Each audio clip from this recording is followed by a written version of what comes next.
Live from the never-ending zombie apocalypse. It's the New York Hardcore Chronicles live. It's good to see everybody. I see you. I can see you out there. I see you doing things. I hope everybody's well. I am really happy to see everybody. Got a great show today. Super excited about it. Hey, Gina, how you doing? Yo, I'm dropping that shit, bro. Yo, I'm doing it. What else? What's up, Mark? I hope things are well up in Canada. Angry Monday. What's up, brah? Welcome. This is the New York Hardcore Chronicles live, sponsored by New York Hardcore Comics, The Organic Grill, the Texas Silver Rush, and Chain Reaction Records and Skateboards. By the way, Chain Reaction Records and Skateboards is located in Lakewood, Colorado. It's the Rocky Mountain headquarters for all things punk, hardcore, and metal. Established in 2014, they have the largest selection of records, CDs, shirts, stickers, patches, and accessories between Chicago and motherfucking Los Angeles. From the pit to the ditch, they got your back. Get in touch with them at www.chainreaction.com. What else? I want to announce a couple shows coming up on Sunday. We got No Redeeming Social Value. The 50th show is coming up a week from today with Don Airey from Deep Purple and Ozzy Osbourne. Mike DeJean's after that. Alan Robert and Charlie from Gorilla Biscuits. Phil Caivano from Monster Magnet, Murphy's Law. Joe Songo from Outburst. Astoria Queens represent. Lots of good things coming up, man. Hey, Rick, how are you, buddy? Hi, Michael. Hope you're well. Hey, Lenny, what's up? Oh, hi, Lori. How are you? How's the Cape? Hope you're well. Matt Binks, what's up, bro? Hope you're well. RS70, UGHC, brother, what's happening? Anyway, I'd love to sit here and bullshit with you, but how about we do photo of the day? What are you doing, bro? What's up? I'm home today. You're home? I'm home today. We could thank the hurricane, the disaster that it wreaked on the railroad yesterday, and absolute shit show. A roof of a warehouse came off and landed on the tracks, on the Ronkonkoma tracks. Nobody was getting anywhere yesterday. It was madness. And I got to give a huge shout out to Rob Granger of Serial Poets for rescuing me from the fucking chaos yesterday. It was a disaster. But wow. I'm happy. I'm home. I had to clean up the trees in the backyard, so much nicer here, you know. Yeah, and, there's some big trees down here in my neighborhood in Manhattan, like trees that fell like right on cars, and some cars got yoked right in my neighborhood. Hi, JoJo. How you doing? JoJo. What's up, JoJo? So, yeah. Hey, and don't forget, it's Pete Collar's birthday today.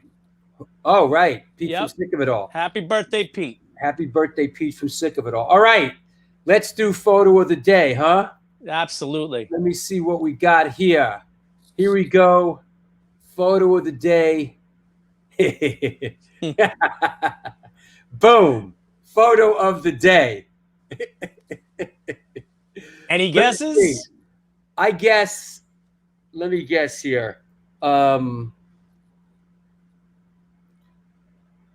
Gotis Redding? I don't.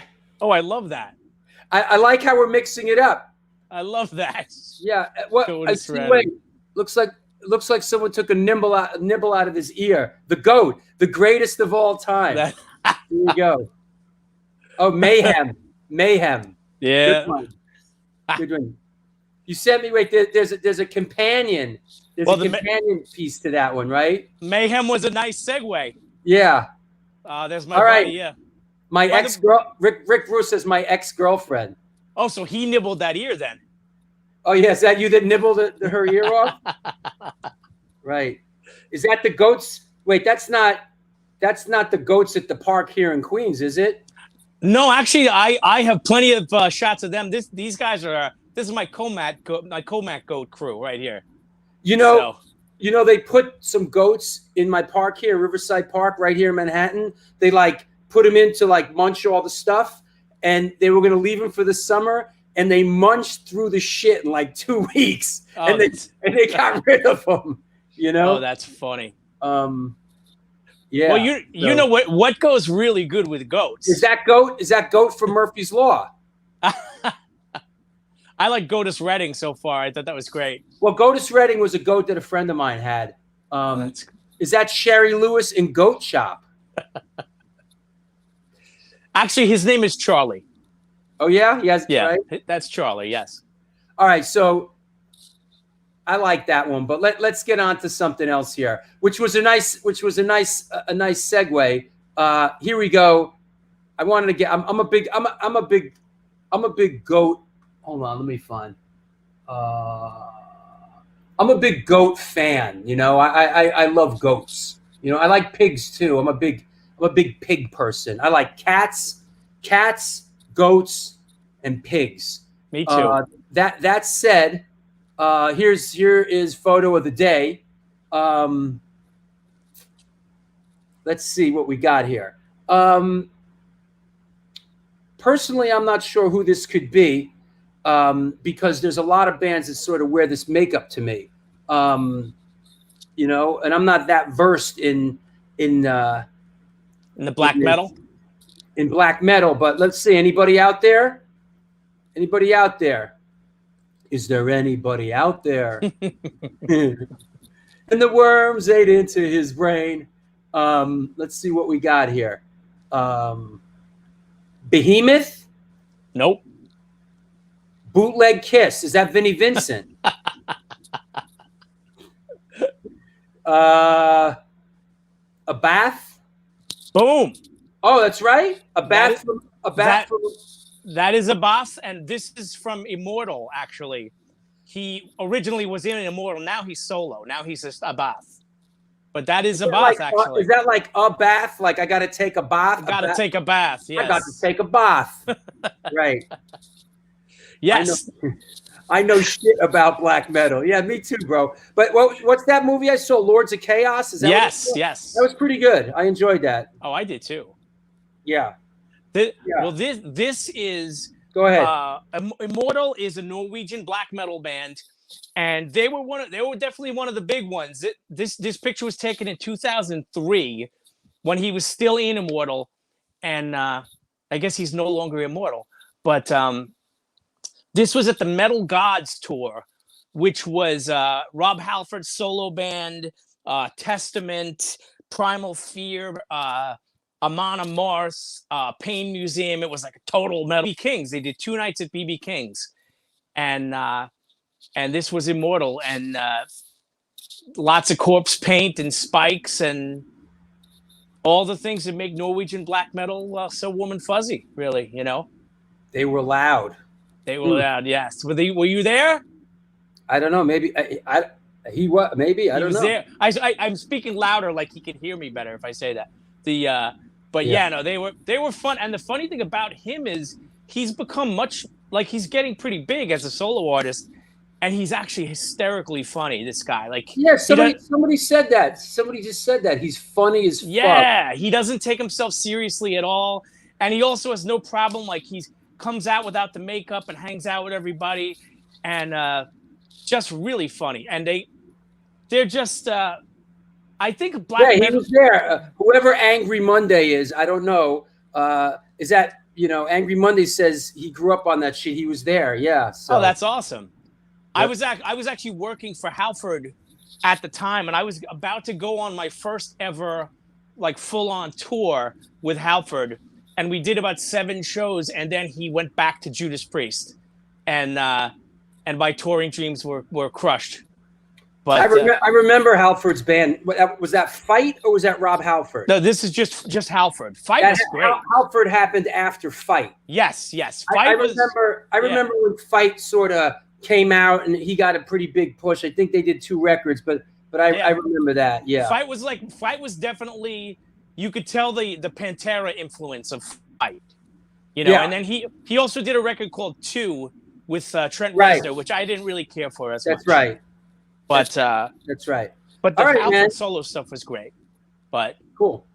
Good. Well, you come back on. You'll say hi to our guests later, of and course. what's going on? All right, we'll talk later, man. Thank you. You got it. See everybody later. I'll talk to you. I'll talk to you soon. Stephen Messina, ladies and gentlemen, the Hardcore Shutterbug. It's the New York Hardcore Chronicles Live, sponsored by New York Hardcore Comics, the Texas Silver Rush, Chain Reaction Records and Skateboards, and Vladimir and the Organic Grill.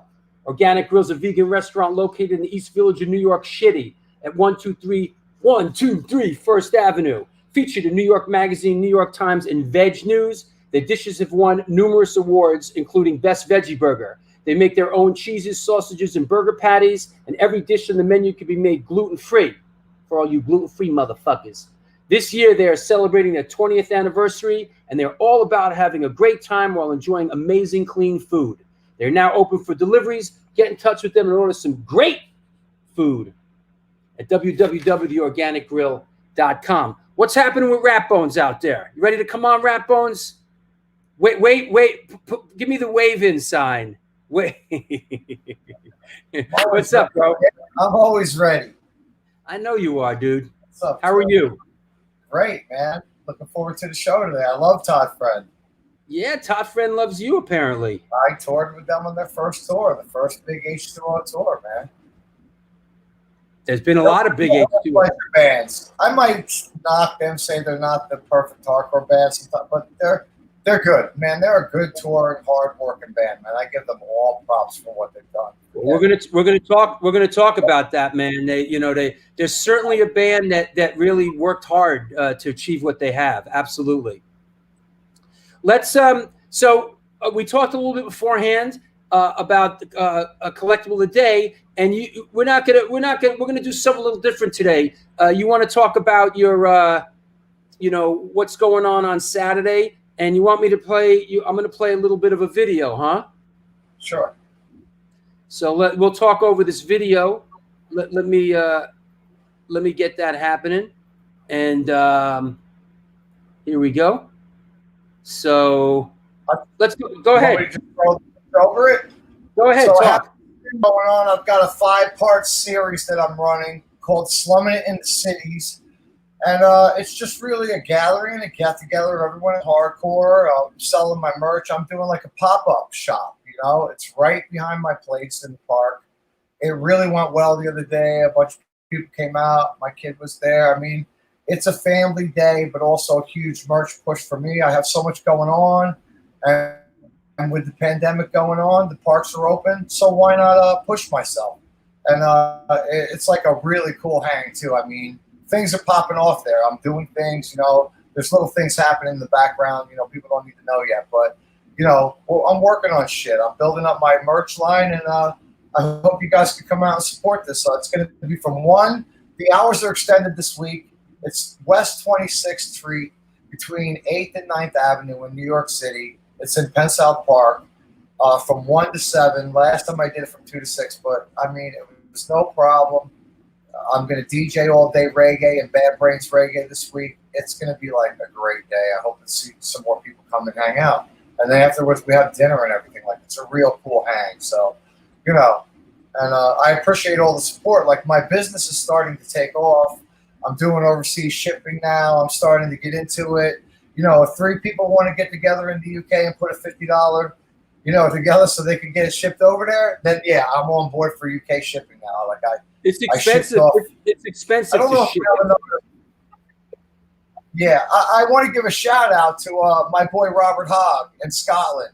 He watches the show, yeah. And I got a couple of those pictures. Hold on, let me rock one of those. Yeah. Hold on. Yeah. You sent this guy some shit, huh? Here's our boy Robert Hogg. Robert Hogg, repping in Scotland. Thank you so much. Yeah. Representing. Yep. He was so happy to get it. It's just like it's a good feeling, I know what all the guys in bands feel like now. Like, it's cool, We're out there, man, to the world. They love us, It's great. Robert Hogg is a lover of New York hardcore. Yeah. representing hard. Thank you, Robert, so much. You know? Yeah. It's expensive to ship over there, right? It was a little bit. Yeah, man. But you take a drop in the bucket sometimes, you know? You know, people forget where the asteroid hit here in New York, okay? Everything else is pulled out, okay? So, where the asteroid hit. Yo, you know what I watched? You know what I got?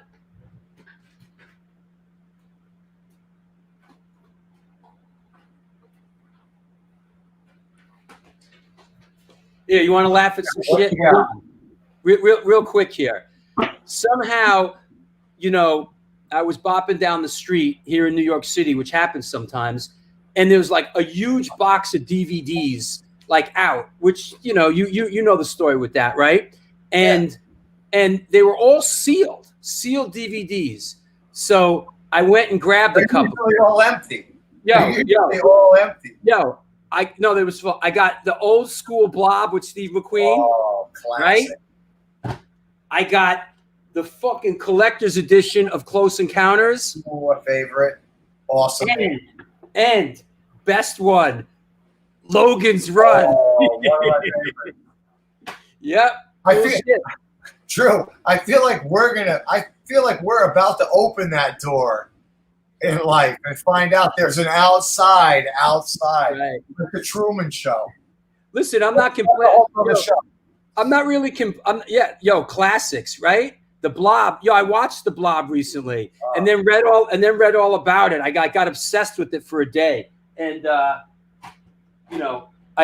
watched the Blob again. You know, it's got a whole post. It's like this was a whole edition they did with really interesting kind of film. You know.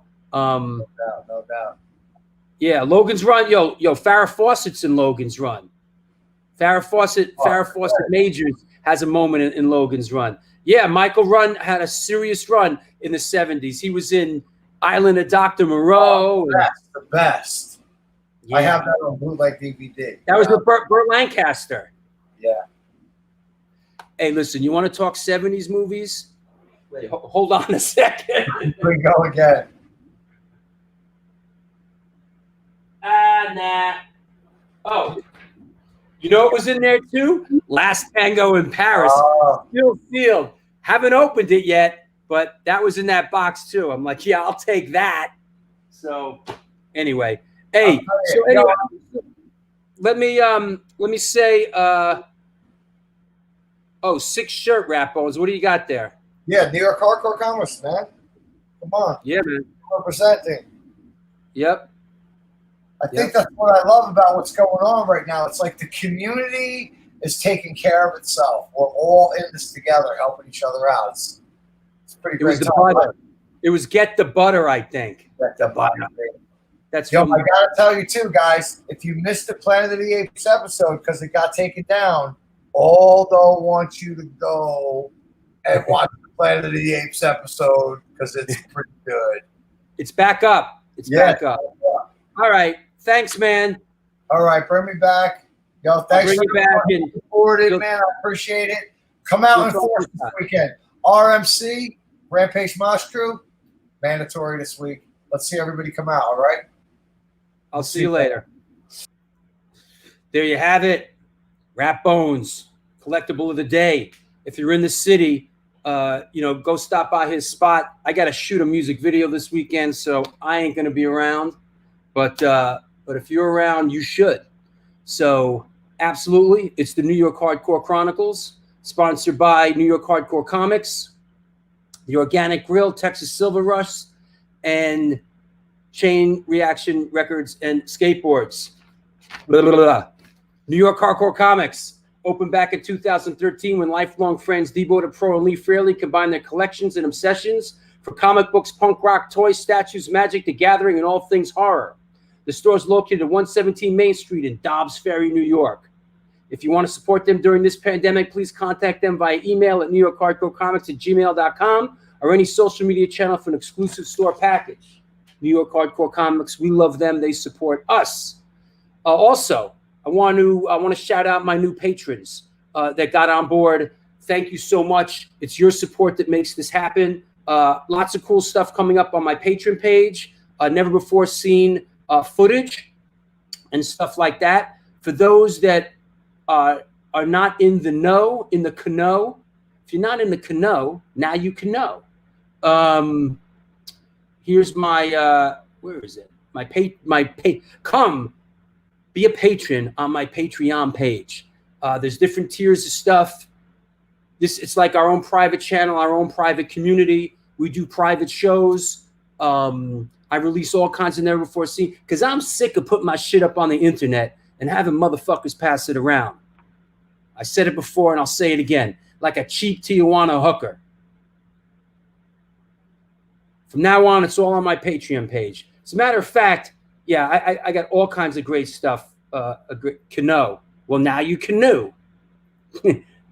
So be a patron, you suckers. Whose video? Yo, I can't talk about it yet.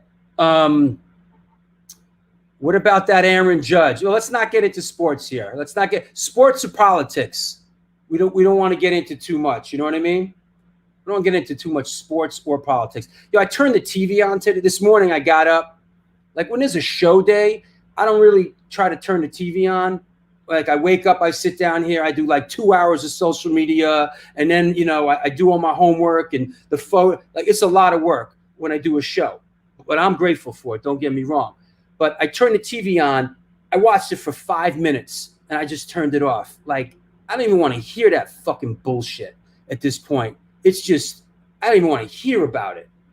God, unbelievable. I'm not even talking Republican, Democrat, green, blue, pink. It's just, man, the media, god damn, brutal. And here in New York, man, wow. Woo. Crazy. Anyway, so that said, there's the Patreon page. Please go check it out. Please support the show. The show supports you. Hello, my name is Drew, and I'm here to support you.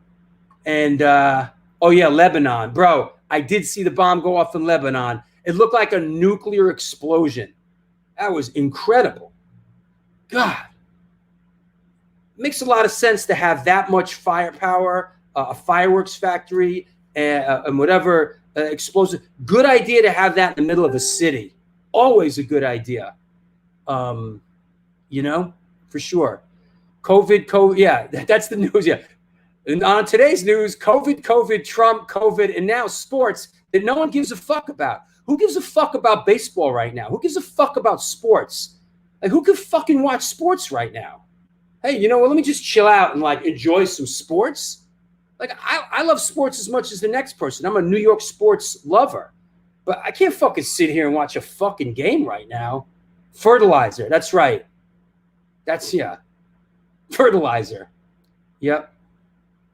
What is this? Yori, a new face in town. I got a question, Drew. You guys consider New York hardcore a New York thing or a genre, a style of hardcore? Good question, Yori. Where are you, Yori? Are you in the Ukraine? Where are you, buddy?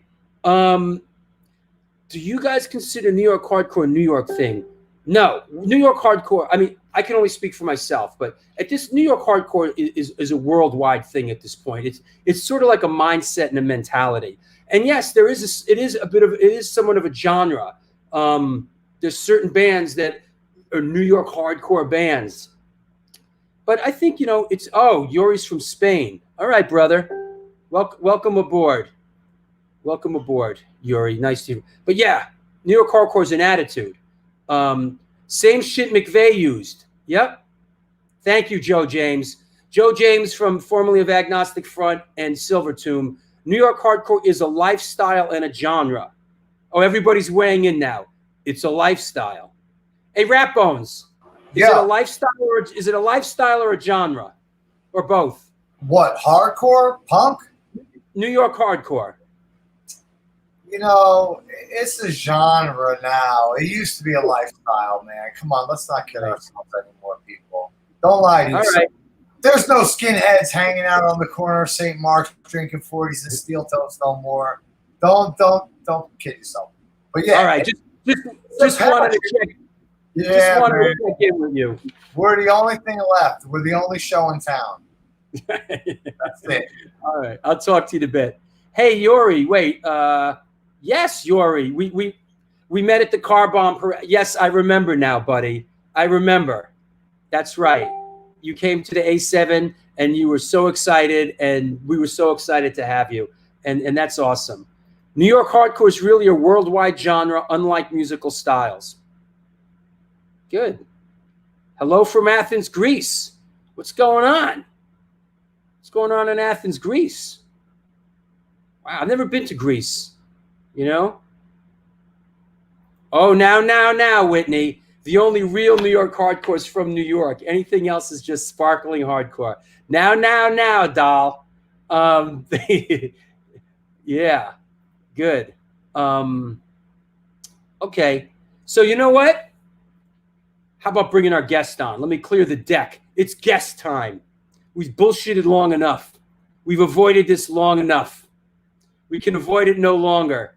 Hold on. You know what? Let me get the New York hardcore symbol up there. Let me clear the deck. Here we go. Ladies and gentlemen, boys and girls. Today's guest is an American drummer born and raised in Maryland. He was a driving force in the band Outcrowd, and of course is best known for his work in H20. He has toured the planet Earth incessantly through the years and has played on an incredible 7 studio albums and numerous EPs, 7 inches, and compilations with H20. Please welcome the hard-hitting, from over there across the river from me right now in Jersey City, Todd Fred. What's up? What's up, man? I've been listening the whole time, by the way. Everything. We could go back to Fight in Halford, or we could go back to. I have a Rat Bones shirt with a spider web on it, the red one. I work out at Gavin's gym with it in normal times. Hey, Lenny's checking in. Hi, Todd. Remember when I saved your life back in Nam? I'm not that old. I'm old, but I'm not that old. Oh, wow. That's great, man. So, hey, welcome, man. Thanks for coming on. Thanks for having me. And let's have some laughs, man, because that's pretty much what the show's turned into. I love it. Yeah. Hey, so tell us what was going on when the shit hit the fan. What were you guys up? What were you doing? And like, how did it pan out? So we got back from Europe on the end of January, and we did Persistence tour with Billy Bio, with Agnostic Front, Wisdom and Chains, Gorilla Biscuits, and we just literally got home about 5 weeks, and then stuff got crazy. We had like a mini tour with Gorilla Biscuits lined up. We were supposed to go to like Denver, San Francisco, Los Angeles, Berkeley, and then we were going to come back to the East Coast early April and have like a 50th birthday party show for Toby in Jersey, a couple in Jersey, and New York City. So all together, then it was about 8 shows that got canceled. Wow. And so it was wild for like a couple weeks. Like we had a lot of flights, which United's been not too friendly skyish with, but we hotels, everything. We had to kind of reboot everything. And we were like, okay, back then we were like, maybe we'll still do Europe in August. Yeah. Nope, that ain't happening. So it was about 30 shows we had so far canceled. Yeah. And we tried to reschedule the shows in Jersey and New York. We tried to reschedule for July, and I saw that. Yeah. It's like, I mean, you guys are a hard-working band, man. I mean, you guys put in a lot of fucking road work through the years, and I mean, I mean, I assume you don't do as many days as you used to, but for a couple years there, you guys went from this tour to that tour to Europe. You guys really made your bones out on the road, right? Yeah, from 95 to 2003, I was probably home about 4 months out of the year. We were doing like 175 shows a year, constantly, just one tour, 2 weeks off, 3 weeks off, boom, go right back out. And then 2003, we kind of like took a little break. Everybody we got some of us got married. Toby had a baby with Moon, Max. Is that how it went? Was it like, we're going to take a break now? If anybody wants to get married, do it between January and March. That's what happens in rock and roll, right? It's like there's a 3-month window. Get married, have a kid, get strung out on dope, go into rehab, right? It was kind of like, but we were kind of like at a weird spot with labels at that time, right? And so we were kind of in like what's our next move phase, and we all kind of went to do other projects. Toby went to do Hayes Street with Freddie, Hoya, right. Mackie, Chad, and we just took like a little break. We kind of needed it in a way to kind of reboot, and that set us up for this part of our career, which we're currently in. Pretty much, we needed that break in a weird way, just to kind of refresh and just kind of take a breather for a minute, a couple years. But you guys ended up on Bridge 9 Records, right? Yep. 2007. We're still with Bridge 9 now. Listen, I Chris Wren is my boy. It's like, Antidote signed to Bridge 9. Yeah. I love Chris Wren. He's a good friend and a good dude, man, and runs that label very, very honorably. Yeah. And I'm a big fan, man. No, for sure. We've done 3 records with Bridge 9 and a bunch of 7. I know. 5. Yeah, he loves you guys, man. Yeah, he's a good dude. So tell us, how did you get into music? Did you grow up in a musical family? Give us a little bit of your background. I know we talked about a little bit. It's an interesting story. Tell us where you grew up and how music kind of came into your life and why you ended up playing drums. Yeah, basically like in the 70s, the late 70s. I was always listening to music. My family always had music on, whether it be disco, 70s rock like Boston, Foreigner, Journey, Fleetwood Mac. There was always music on in the background. And then like when I was like 8 or 9, I discovered this picture of my father, and he was in a band. He played guitar in a band in the early 60s in college, just around college campuses and stuff. And I never knew that. And I was like, I saw him playing guitar. I saw a picture of I posted a picture on Father's Day about 2 months ago. And that was the first, I was like, oh, okay. Like, and you need drums with that too. You need drums with that guitar too. So it was like, that Christmas, I asked for like a JCPenney catalog, a Sears catalog. And I got my first drum kit when I was 8. Wow. And it was like it was like a really, it was like a kid's kit, like a Muppet type kit. And I kind of messed around with that for a few years, didn't really go too deep into it until I would say I was about 13, 14. And by the time I got into high school, my freshman year, these guys that I knew from high school, they needed a drummer for like a little garage show. And I was like, sure, I have a kit. Didn't know the songs, just showed up that day and we rehearsed 1, 2 or 3 songs and played them for like 20 people in the garage. There you go. Good. And then it kind of sort of fizzled out. Our name was Gas. Gas? One show, Gas. We played 2 I like that. It kind of fizzled out. Our name was Gas. Perfect, bro. Perfect. And so around that time was when I met Toby and Todd Morris in high school. And this is my freshman year. And so he was in a band called Roadside Pets that played around where we all met and where I grew up in Rusty. And this was in Maryland? This was in Maryland, yep. Where in Maryland was this? So about an hour and a half south of Washington, D.C., directly south on the western side. Maryland's separated by the Chesapeake Bay. That's right. On the western side. And so if you're coming from up here, you got to go across the Chesapeake Bridge. Yep, or you can go 95 to 695 Baltimore south. Oh yeah, right. If you want to. Yep. It's less traffic on the Chesapeake Bay Bridge. if you want to pay the toll, right? Yeah, it's quicker though. It is a little. I did it for the first time ever in December. It was crazy. Yeah. But yeah, we met. It was about 2 hours, hour and a half, 2 hours south of Washington where we all met.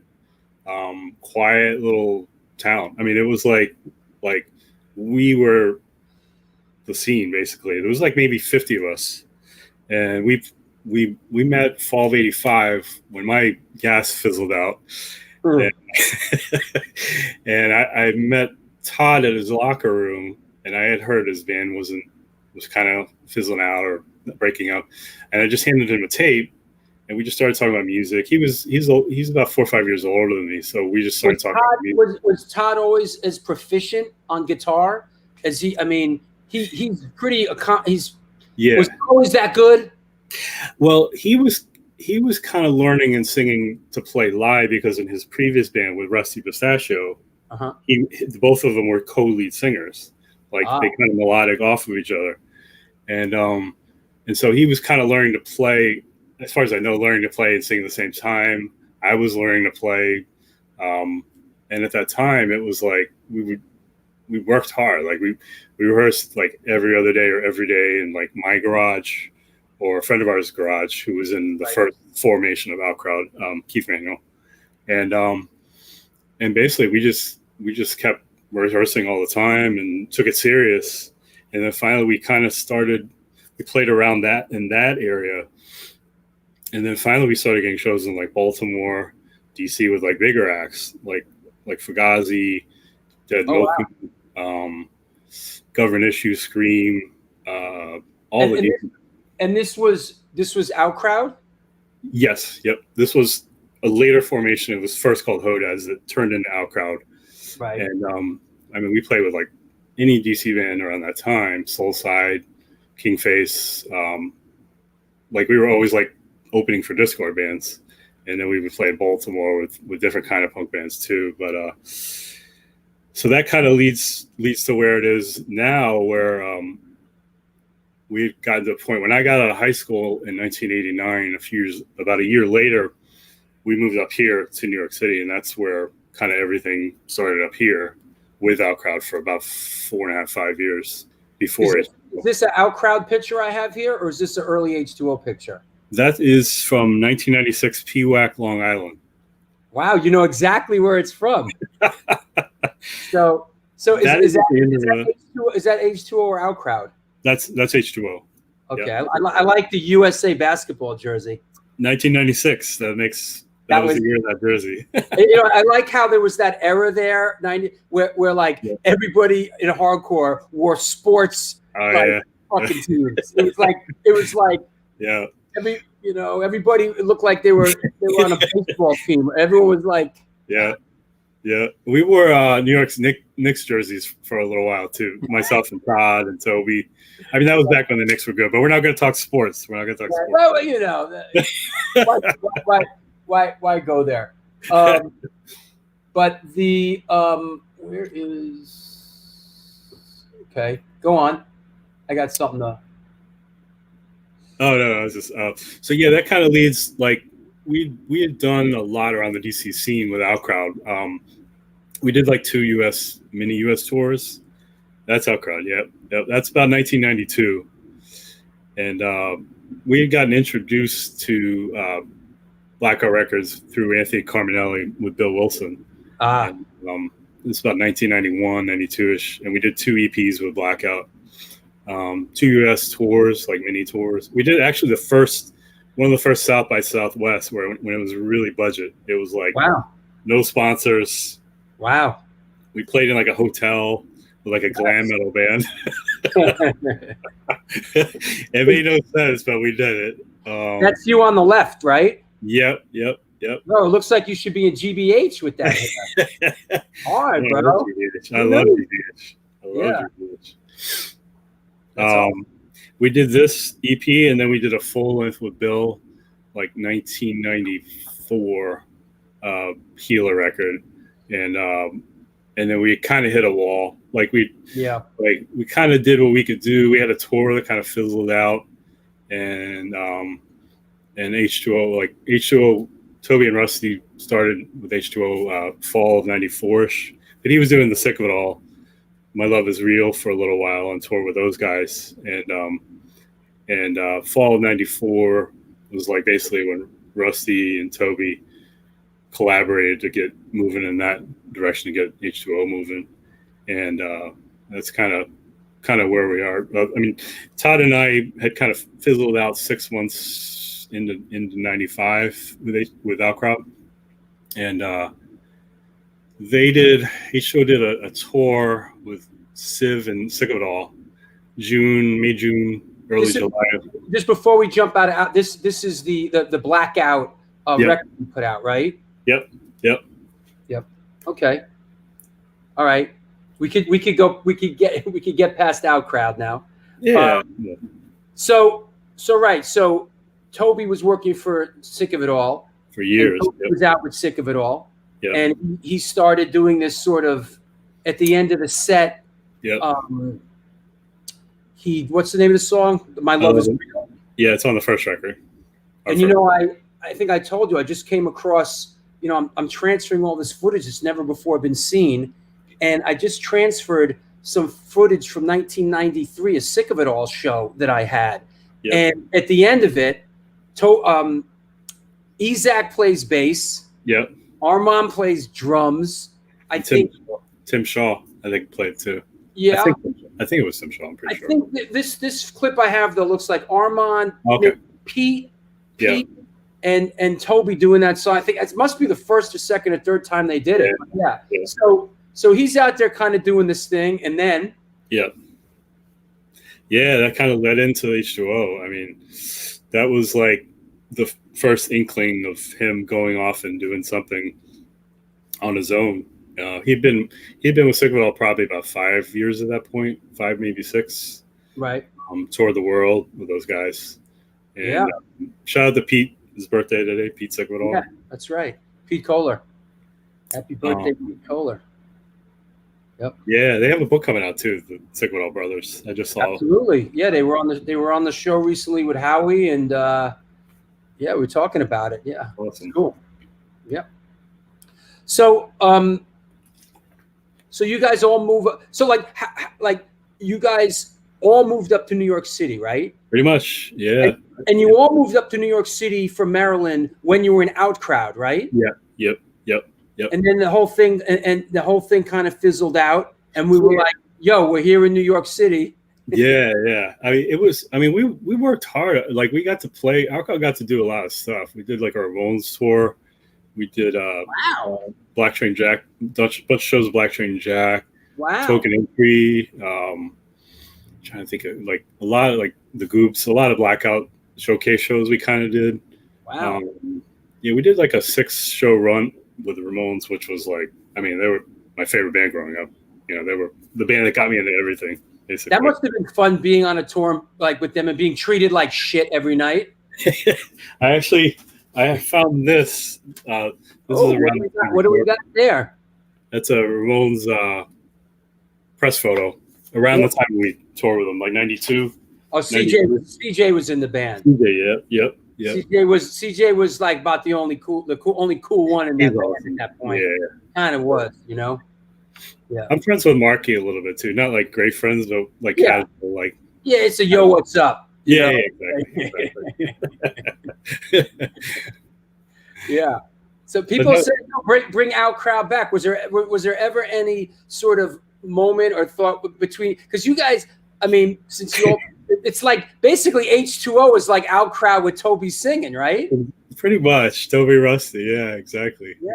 And we all, I mean, the 4 of us, we basically grew up together. So it's like we know how to push each other's buttons and goof around and have fun with stuff too, That's really incredible. It's like I did not know that. I didn't know that about you guys. Yeah. You guys grew up together. Yeah. Outside of New York City. All you guys, not even like me and basically the band is for all these years you guys have hung together. Your childhood friends, and you hung together, and you really made a hard run at it, and you achieved success at it. Great. Great. Yeah, it was like as far as through everything, it's kind of crazy when you step back and think about it. Like the last 4 months, there's been a lot of step back and think about things, but it's like, whoa, okay, we're 30. I've known those guys 35 years, pretty much, for the four guys. And Adam probably 25 now. It's commendable being in a band that long and getting along with everyone that long. Yeah. It's like it really doesn't usually happen that way. I know. The other thing is too, I think we take breaks now, like in between tours, which kind of like it kind of gives everybody a reset. I mean, we were thinking January would be like a 5-week reset till our next bunch of shows, but unfortunately it's been 7 months now, I guess. But yeah, like the fact that we can kind of space out our tours now helps a little bit too. Whereas back then it was just like continue going, like tour after tour. Yeah. Now we can kind of take a breather, and everybody can kind of go home and be normal for a little bit, and then come back out. Well, yeah, at a certain point, you sort of realize, you want to strike a healthy balance. Yeah, exactly. You realize, you know what? Yeah. We're better off. Yeah. We're better off. It's like I can relate it to it. I can relate to it in another regard. Like if I'm working here and I'm editing my new film, I'm better. And once I get to a certain point where I'm tired, I'm better off just stopping and going to sleep. If you keep pushing it, then fucked up shit happens. You know. Exactly. And it's the same thing in a band. If people are getting burnt out, the best thing to do is take a break and don't react in the moment. A lot of bands break up. Well, I know. Because they don't take a break. Yeah. Oh, for sure. 100%. Yeah. 1,000%. Yeah. Fuck you. And then it's like the weirdest thing, like being in a band, like you're in a or being on tour. It's like you're touring with somebody and you're like, yo, I fucking hate this guy. And then you get home and like 3 days later, you're like, man, I miss being on the I miss being on the road. I know. It's kind of like, it's pretty great, in that regard, man. But like I said, that's awesome. And that's really commendable that you guys, as childhood friends, stuck with it and achieved the success that you did. Yeah. I know you might remember this, but an early show that you did here in New York City in 1996 at Tramps was you played with No Doubt. Yeah. And that was a big friggin' show. That was a big show. Yep. Yeah, tell us about it. Actually, we ran the night before or 2 days. I sprained my ankle that week playing pickup basketball with Rusty and Todd. And it was a pretty bad sprain. I mean, my whole leg was black and blue. And we went to Beauty Bar where Moon was working at the time. And Toby and I ran into Gwen and Marilyn Manson. This is like 96. And Marilyn Manson was big, but not like majorly big.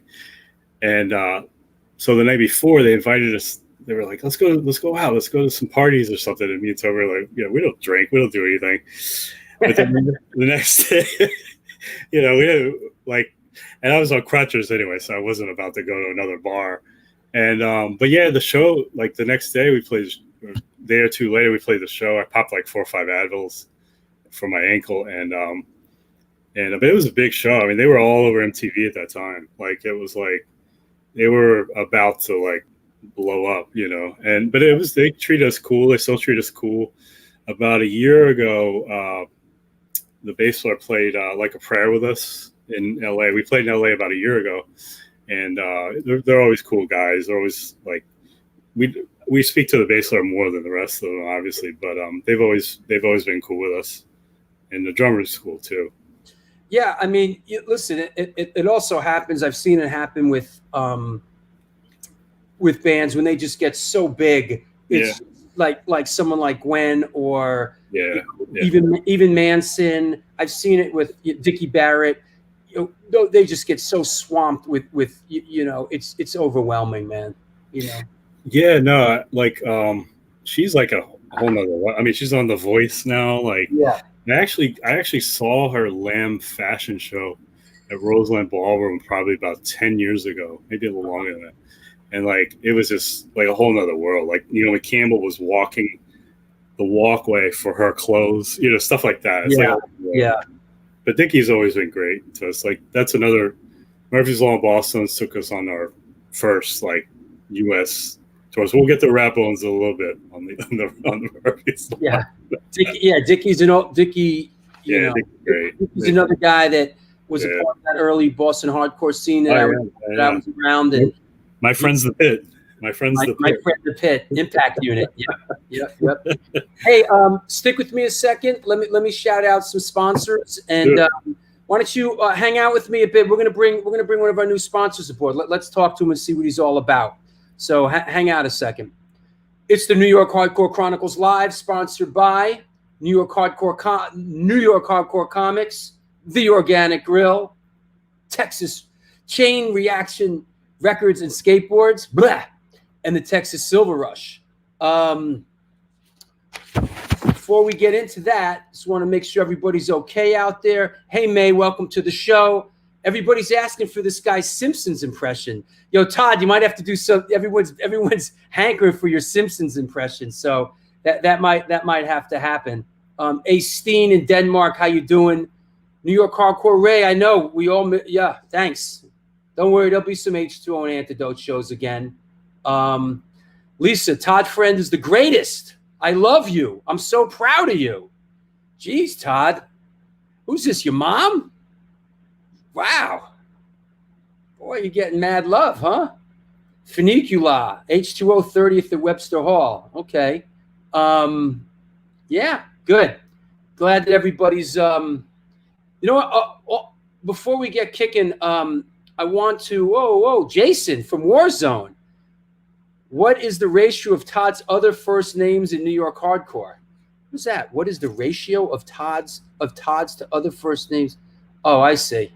It's a lot of Todds in New York hardcore. Good to see you, Jason, and thanks for the support. I want to mention a friend of mine who was on the show who has a film that's on Amazon right now. I watched it the other night. I highly recommend it. If you have Amazon, check out Michael DeBar's documentary film about his life, Who Do You Want Me to Be? If you remember, Michael DeBar was on our show here. He has an incredible story. He's a good friend and a great supporter and a great supporter of the show. If you're looking for something to watch on Amazon, check it out. If you enjoyed my film, Who the Fuck Is That Guy? The Fabulous Journey of Michael Alago, check this out. Some of the same people are involved in this film. Executive producer Peter Spire is involved in this film as well. And it's just a good film.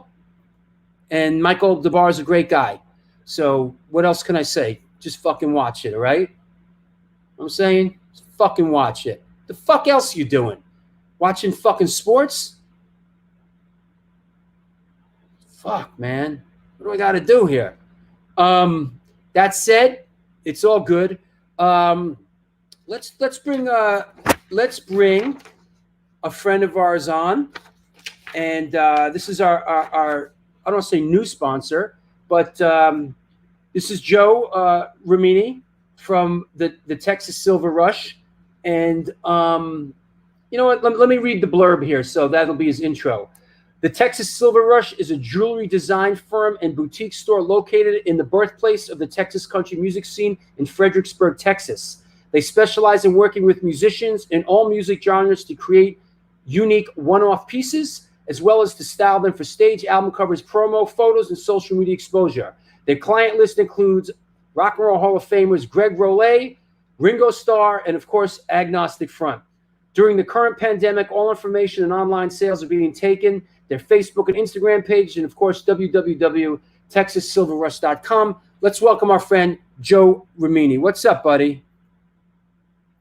I don't hear you. Your mic is muted. You might want to unmute your mic. There we go. How's that? Hey. The magic. Thank you, bro. It's Thanks for having me. Hey, I also want to say this also to everybody out there. Joe Ramini is Vinny Stigma's cousin. Yeah, right? I am. I love the guy. I love the guy. It's incredible, huh? You and Vinny Stigma are blood. That's And the crazy thing for me is I always knew when I was growing up about Vinny and my other cousin Charles at 285 Mott Street. And everybody would say, Crazy Vinny's downtown playing music, doing this and this, and I actually got to see my first AF show in Austin, Texas. And it was just epic. I mean, your first hardcore show is an AF show. I mean, what else do you want? And what a great place to see Agnostic Front in Texas. I'm telling you, right? Imagine that. That's hey, awesome. Check it out. There you go. Yeah, Roger, I got to give a big shout out to Roger. When all this stuff really just blew up and we were doing some specials, we were trying to figure out how to get our feet on the ground in the middle of, at the start of COVID. First phone call I get is from Roger. Hey, man, I see you're doing a promo. I want in on it. And I can't thank Roger enough for that. It's just the support, The question earlier was, is New York hardcore a lifestyle or a genre? And, I'm not even going to just say which one I think it is, but I definitely know that, everybody's going to reach out to each other and support each other. In the smallest ways, the biggest ways. That's right, man. And we certainly appreciate you supporting this show. You came on board and you're a lover of the show. And absolutely. Listen, man, that's what makes this happen, man. I support from people like you and the people on the Patreon page. Just not to sound corny, but it just inspires me knowing that people love the show. It really drives me. I want to show everyone this piece that you sent me. Oh yeah. This incredible Agnostic Front piece. And I saw this. Hold on. You are getting sleepy. Hold on. There's a gag here. Hold on. Gag time. You are getting sleepy. You are going to go to your parents, to your mom's handbag. You're going to take out her wallet. You're going to open it up and take out the green pieces of paper with the presidents on it. And you're going to mail it to Drew Stone. Anyway, I saw this piece before. Now, I'll tell you, I saw this piece before when we did the Jimmy G benefit in Tompkins Square Park. We did a raffle, and a lot of people donated items for the raffle, right? And you created a couple of these pieces, and you sent this beautiful piece to us up here, and we raffled it off, and the money went to Jimmy G. Tell me a little bit about this piece. Yeah, so I had just got done working with my first really big gig. I got to work with Greg Raleigh, Rock and Roll Hall of Fame, Ringo Starr, and I kind of developed a system where I can go ahead and turn around pieces pretty quick that were originals and only for that artist. And so Vinny and I were hanging out. I don't know if it was in Houston, Texas, had a show with Dropkick Murphys, and I was looking at Vinny's tattoo. He just got a fresh mohawk, cleaned up and everything. And I was like, Vinny, anybody ever make your tattoos into jewelry? Anybody ever brand you? And he's like, Joseph, can you do that? And I was like, yeah, absolutely. And that was the whole inspiration behind it, was some of the tattoos, because I've done other pieces for AF, but the whole inspiration was, the tattoos really mean something. And so not everybody's going to go out there and get that tattoo, but they can have a piece, that really speaks to the genre and everything. And what you have, Drew, I sent you from the original first run. I had a couple of them stashed, and man, that's mad respect for you, what you're doing for the scene. I appreciate it, man. I wore it recently, and people dig it. I think it might have helped get me laid too. So I mean, that's kind of, and like you said about tattoos, I'm not a real big tattoo guy. I mean, I got a couple of bangers, but I'm not a real big tattoo guy. So something like this really resonates with me. So I appreciate it.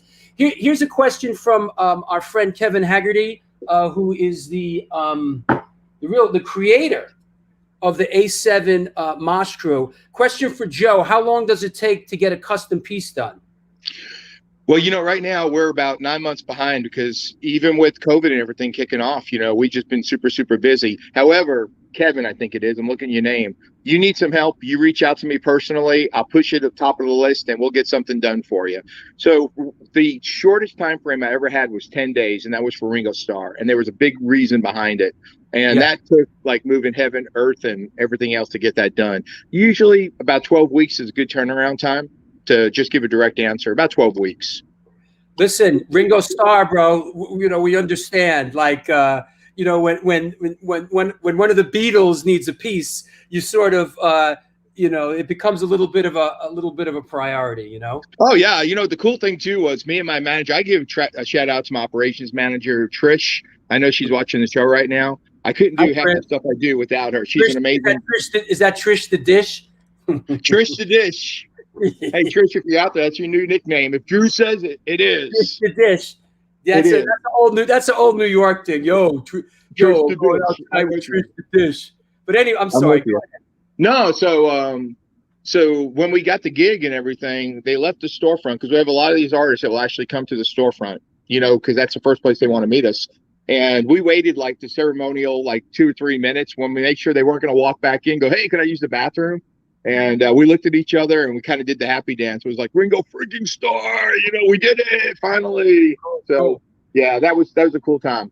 Good. Hey, let's bring Todd from H20 on, and let's.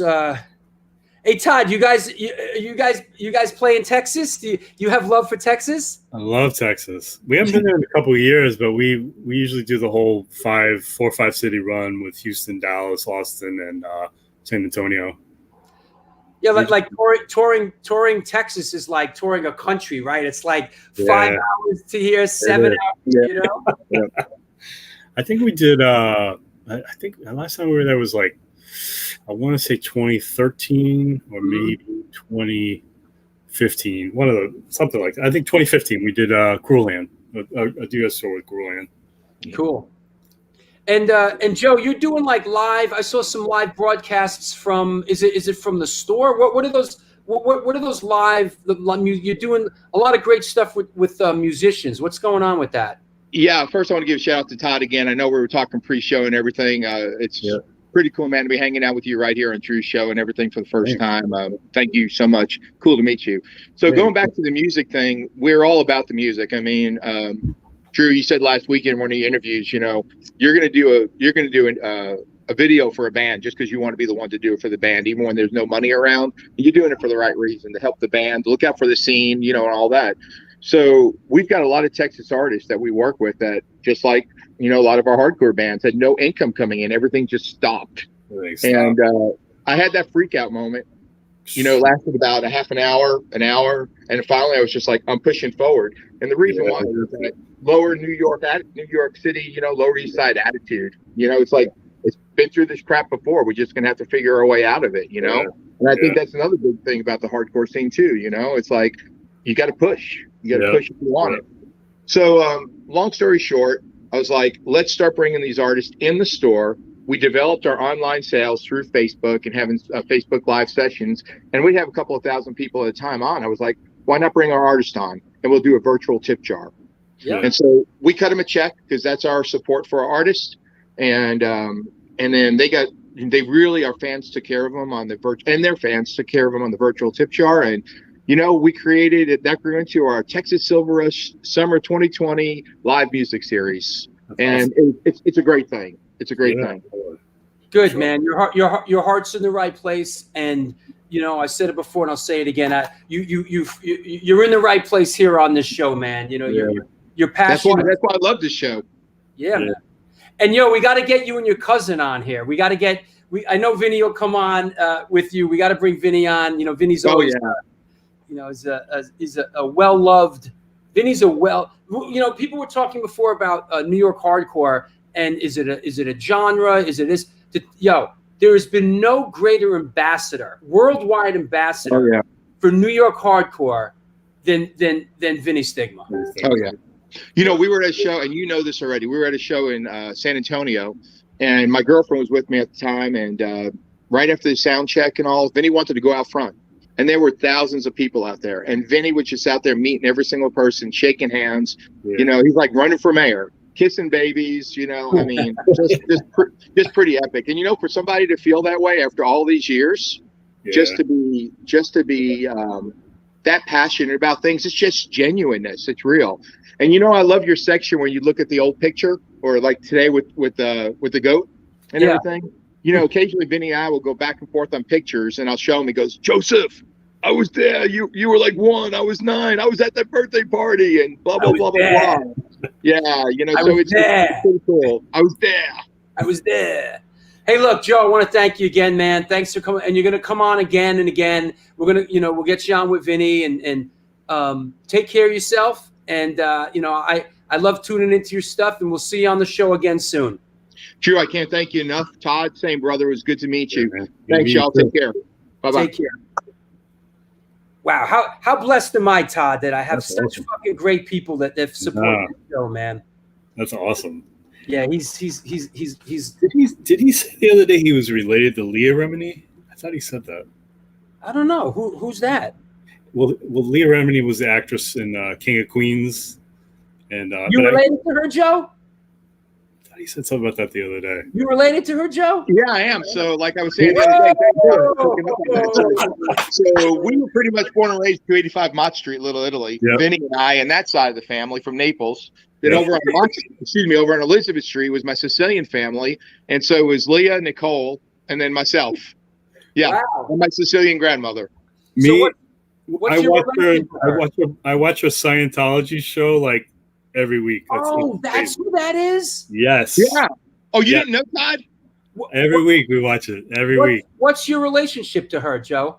So her dad and my dad are brothers. So she's your cousin. First cousin. Wow. And so kind of like, our dads are always, Todd.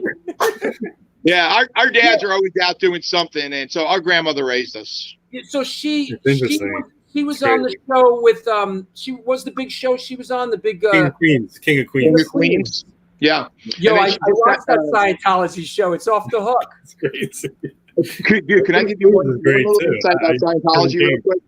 Look, everyone's responding. All our gals out there are like, Okay, freaking can I give Leah a shout out here? Yeah, go ahead. Lee just got nominated for not her second, but her third Emmy. She's already an Emmy winner. Last week, she got nominated for her third Emmy, and she's got a new game show coming out in 2021. That's gonna be, I don't know what station it's going to be on yet or anything like that, but yeah, so mad props to that girl. I'm so proud of her, and, she's got that Lower East Side attitude as well as that Brooklyn attitude going, too. Wow. Yo, Todd, you get the assist, bro. That one went right on me. The show just took a major detour. Woo! What else you got? You want to hear something really crazy? So Stigma, Why not? Stigma comes up to me at a show and he goes, "Joseph, look what I got." And I wish I had brought it out with me. I saved it. Scientology sent him a letter. Said, "Hey, dear Vinny Stigma, you're family to Joe Remini and and Leah Remini and blah blah blah and stuff." He goes, "We're interested in working with you and helping you to know the secrets about life." And he goes, "This is freaking creepy." And then he goes, "How did they get my address?" And Roger said, "I think you put it on the back of your album cover one time or something." I don't know what the story was behind that. Yeah. So Vinny Stigma and Lee Remini are related?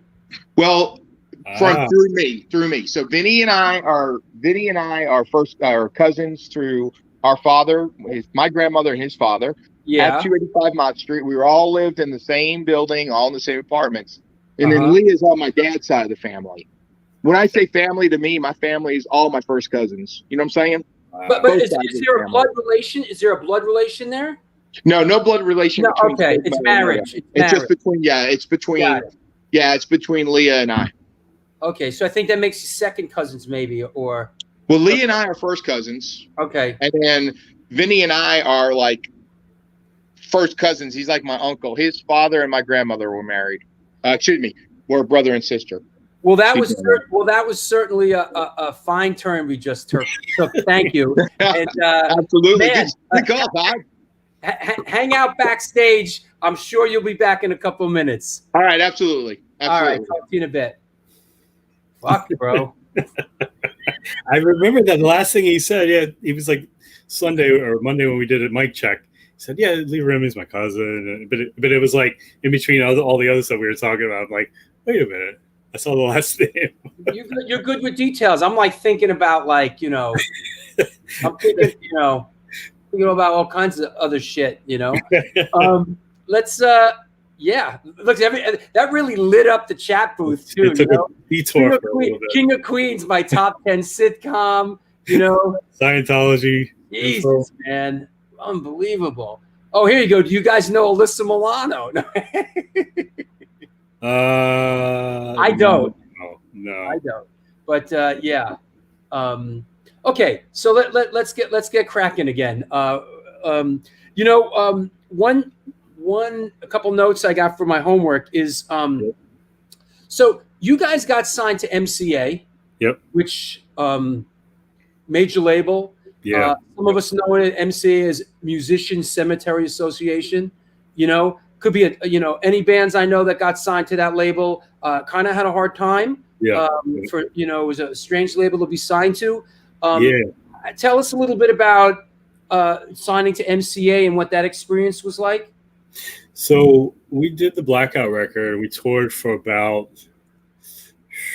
I'm guessing about a year straight, from about a year and a half straight on the Blackout record. Then we went to Epitaph for 2 records. We did Thicker Than Water and FTTW, and we did year-long tour cycles on those 2 records, maybe a year and a half. And then spring of 2000, well, first of all, Blackout had a little office inside MCA Records. Bill Wilson had a little room. I think Tim Shaw, Carl from Killing Time worked. Yeah, that's right. That's right. Blackout was like a little bit of a subsidiary. Yeah. Right. Yeah. And so when we did 2 albums with Epitaph, we did a record with Mr. Brett, the second, which was amazing. FTTW, we got to work with Mr. Brett. And then early 2000, we did a Saves the Day full U.S. tour. It was about 9-10 week tour. Another crazy tour. And then on that tour, we were meeting with Hans and Gary Ashley. Hans Hadel worked at MCA. He was friends with Bill Wilson. Hans liked Outcrowd. Like he was interested in Outcrowd a little bit. So him and Todd had a little relationship. And early 2000, like we were like, okay, let's do it. Like they came out a couple shows. They flew to like Denver, saw a show in Denver. And then when we got home from that tour, June of 2000, that whole summer we were working on a deal. It was like the only summer I've had up until probably this year that I wasn't on tour, basically. Wow. And so I would say by October, it was like, okay, it's a done deal. Let's do it. We got Matt Wallace to produce the record, Faith No More. Now, was that the record that was recorded at Rumbo Recorder Studios? Yes.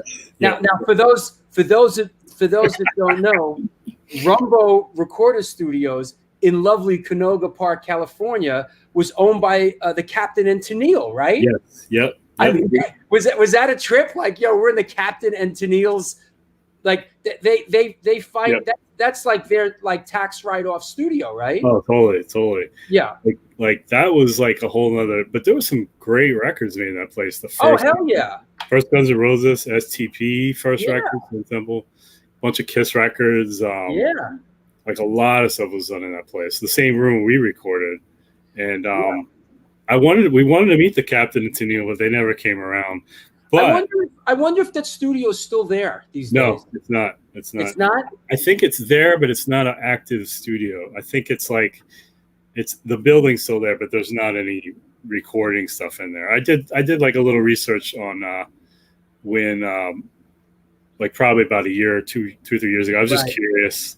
Yeah. But, no, I don't think it's an active studio anymore. But it kept going for like another 5 years after we did the record. But when we were there doing that record, Axl Rose was in room number 2, starting to work on Chinese Democracy. Wow. This is 2000. Chinese Democracy came out 8 years later. Yeah. And I think he went through a bunch of lineups and stuff, and some friends of ours, some people we know that were in the mix to play on that, but they didn't end up playing on it. But that's like 8 years later. None of us ever talked the whole time we were there. I love that record, man. I love that record, Chinese Democracy. That thing's a masterpiece, man. It took a while. It was it was long. It took a while, but it took a while. Give it another. I know the first song, a couple other songs in there. I got to give it another listen. That thing's a fucking masterpiece, man. I love that record. But hey, I'm a little kooky, So am I. Yeah. So wow, in Canoga Park too. Like what Canoga a Park, what a yeah. kind of weird fucking place, you know? Yeah, it was nothing around there. We stayed at like a temporary living place for like 2 months. What, the Oakwood? You guys stay at the Oakwood I Apartments? One of think those it was places? Oakwood. Yeah, that sounds familiar. That sounds familiar. Yeah, for sure. Like it was a different time, different budget, different everything. If you know what I mean. Yeah, well, it must have been nice being on MCA and having a budget. Yeah. We got that was an experience of a lifetime for sure. What was the vibe of the band? Was it like, wow, we're getting a chance to step up and maybe play with the big boys here? It was a weird time because like we didn't want to make our fourth. This was going on to our fourth record now, so we didn't kind of want to do what we had done the first 3 records, the same thing. Like we kind of wanted to try different stuff, a little bit different choruses, different rhythms. Right.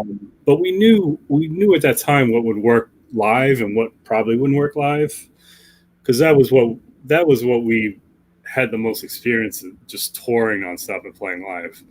Yeah. But getting to work with Matt Wallace was amazing. Getting to work with Hans was amazing. Just being on a major, it was an experience. Like now it seems to be so different from back then, because it was a different, like I said, different budget, but that's a whole other story. But yeah, like just the experience of it, like getting to be able to do it, getting our records in every record store, which we'd always wanted anyway. And Epitaph was with that too, at Blackout. But just we got to play like a lot of different in stores that we wouldn't have done, that we didn't do before. We played on Conan O'Brien, which was amazing. Well, that's coming up in my notes, bro. Yeah. Funny you should mention that. I wonder how much trouble I get in if I play this video. I don't know. Which one? The quality's not super great, but let's. Next guest for North America as part of the band's Warped Tour. They're here tonight with a song from their brand new album, Go. Please welcome H20.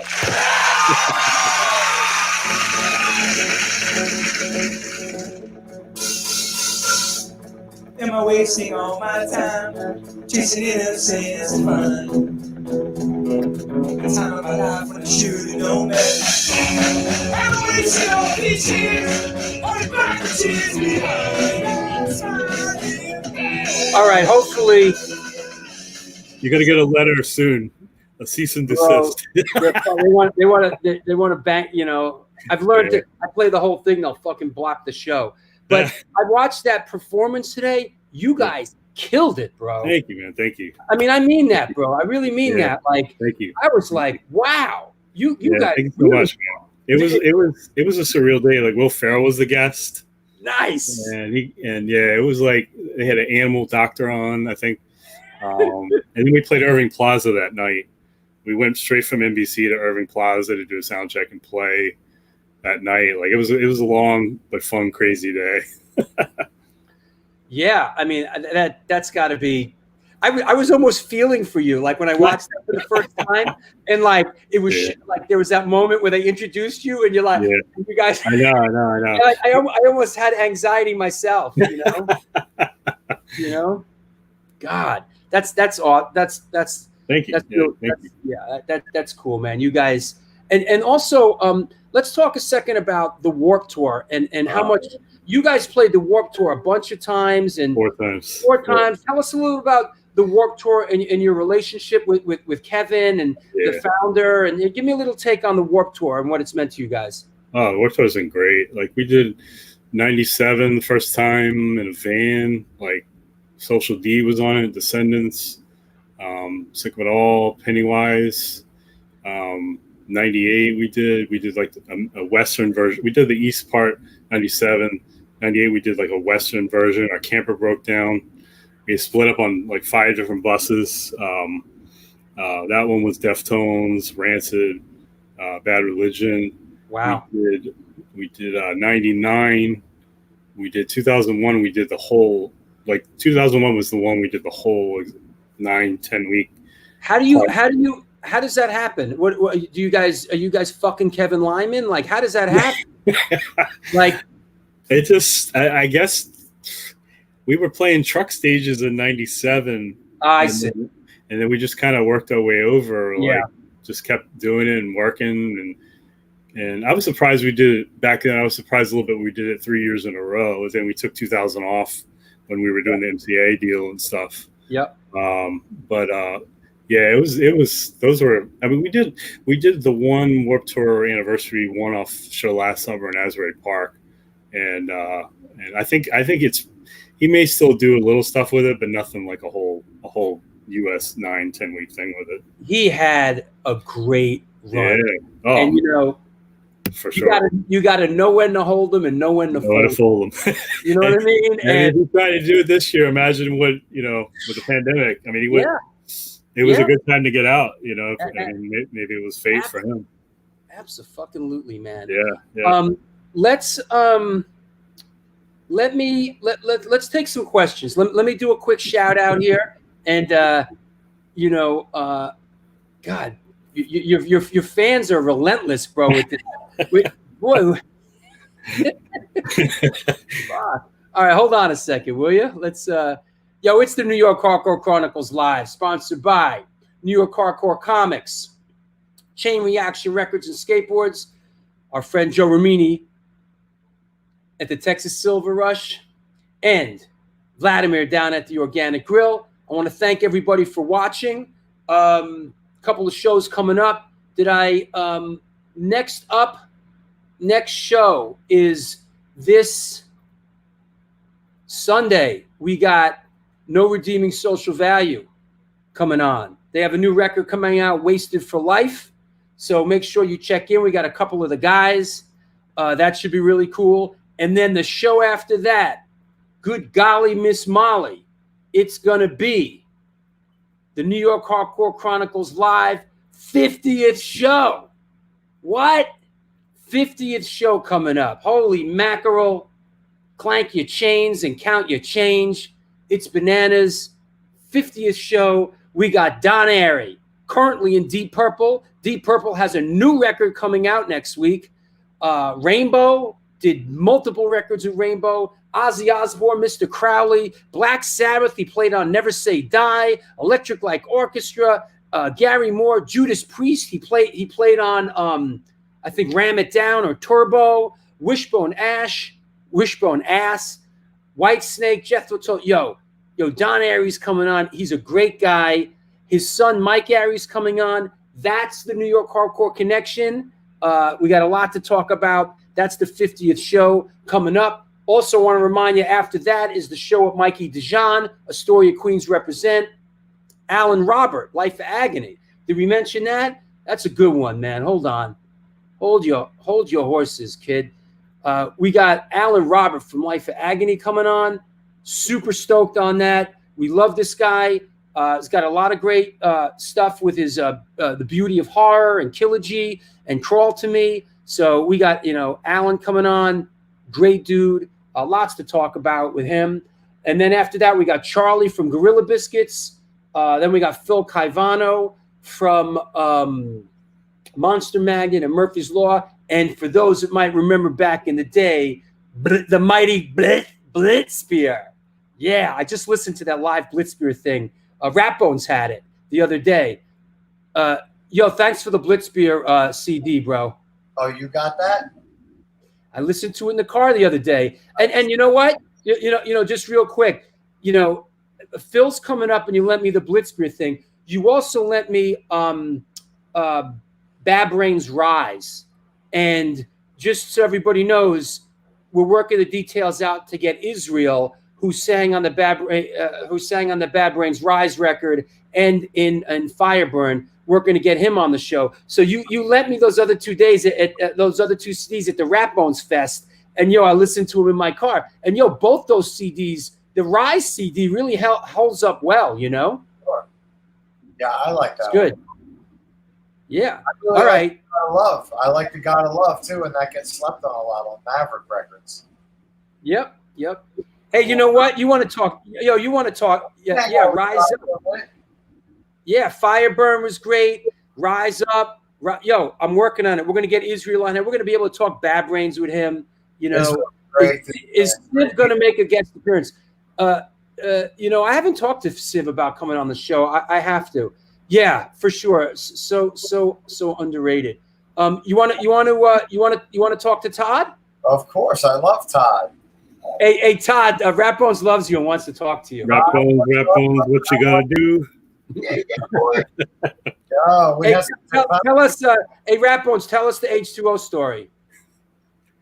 just Todd was always the dude that could be like hanging with us doing the craziest shit, and like you look over and Todd would just be over there smiling like, oh yeah. We all got the all of can you see that? Beer and Water tour. Yeah, boy. Yeah. We all got that tour. That was good. 96, right? Yep. Life-changing tour for a lot of people. What was that? What was that? Murphy's Law H2O. H2O. Yep. Yeah. Murphy's Law. Started in the summer, ended in the fall. It was nonstop, like 10 weeks. That's an interesting tour because you have a big party band and you have a straight edge band, right? It Pretty worked. much. A couple of guys at H2O became party guys too. I think we took Adam to the strip club and all guys, that. Yeah, he was a Krishna at the time, a Hare Krishna. When he started. Epic times. Yeah. Wow.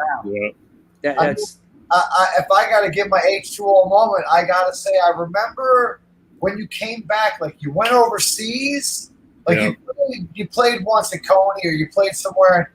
It's just like, oh yeah, Toby got a band. But then you guys went to Europe and you came back and you played Coney Island High. Yeah. And back then I was like, oh, this is something different now. These guys really have something special. Like, and new bands get flack even back then. You can't repeat what all my epic bands did. But I really got to say, you guys really became GP of your day or whatever you want to call it. Thank you. The band really showed you what it is. It's really cool, man. You guys are top notch, and all great guys. Come on. Thank you, man. Yeah, you too. go, man. Yeah, Lenny from Crazy Eddie says he has some stories, but he doesn't want to get you guys into. Let's do this. Let's do this. Anybody out there have any questions for Todd? Please repost them. Let's get into some dumb shit. Nothing too dumb, but just dumb enough. Misfits 1998 tour. Did H2O do that? We did a lot of touring in the Misfits. Tell us about that. We did a fall in '97 to kick off Thicker Than Water. We did a H2O Sick of It All Misfits tour, and then early January 1998, we did another Misfits Marky Ramone and the Intruders tour. We went south, and that was like 5 weeks, and then the one in the fall was like 6 weeks. We did a lot of touring and shows with the Misfits, like 96 through about 98, 99-ish. Cool. That tour we were on ended at that big Alive and Well Fest at Ashland Park. Yeah. Oh, yeah. Right. For everybody, and that was an epic way to end a big tour. Yeah, I got some pictures. I was looking for those. That was the Alive and Well. Was it Alive and Well? Yeah. Two-day fest in the Asbury Park Convention Center, right? Yes. And I think Adam Blake's bass got stolen that show too. Oh. Right after we played, he couldn't find it. It was like right before he had to borrow bass, and we were up all night. We had a Virginia Beach show. We drove all night to the Live and Well Fest, and then his bass got stolen. Somebody took my bass. Wow. Okay, here's one from our friend Gregory Ivany, great supporter of the A7 shows, good dude. Toby has talked about wanting to re-record the Go record because he isn't happy with the overproduced sound. Is that something you guys might consider? I'd love to hear a new version of it, even though I'm not a hater of that record as is. Well, thank God for that. I mean, it hasn't really seriously. I mean, it's been spoken of, but not like let's go forward with it. Nothing to that point. But you never know with us. You never really know. What was the scariest venue you've played, and what was the most fun venue? We played a venue about 10 years ago now, Sofia, Bulgaria. It would not have passed fire inspection in the United States. Wow. Cracked floors, like you're looking up at the ceiling, like with the, and then the music's blasting. You don't know, like sort of, is the ceiling gonna fall? But it was in Sofia, Bulgaria. I can't remember the name of it. Wow. That was definitely up there. I remember, in Eastern European, there's a couple of places like that, Yeah. I remember being, we might have been in Poland, or it might actually it might have been remember the Milky Way in Amsterdam? Yeah. I think we were backstage, which is under the stage, and I was with Biohazard. I don't remember who else. One of the opening bands was playing. It was like maybe Downset or Doggy Dog, and the roof was sort of like going like. And I'm just like, yo, I hope it doesn't. This is fucked up. I know. A lot of those places, like in Poland, or like Romania too. We had one in Romania. It wasn't as bad as Bulgaria, but it was like getting backstage. It was like you had to jump over a crack in the floor or something. I remember it was dark, no lights, nothing. Yeah, that's a good question. Our friend Robert Hogg. Todd, do you enjoy coming to Scotland? Your last gig in Glasgow and audio was awesome. Oh, for sure. I mean, who knows when shows are going to happen again? Hopefully 6 months, 5 months, 4 months, who knows? But yeah, that was a great show. That we were out with All for Nothing like 2 years ago. 2 years ago now. 2 years ago now. Romania is gangsta. Yep. Absolutely. Bulgaria is pretty crazy. The acrylic letters alone make it very strange. Yeah, for sure. Ever Ready, the strongest song ever, will build you up no matter how down you are. That's awesome. Thank you. People love your shit, man. That's awesome. That's awesome. Just to let us know, Kevin, the balcony almost came down during Slayer at the old Ritz. Bad.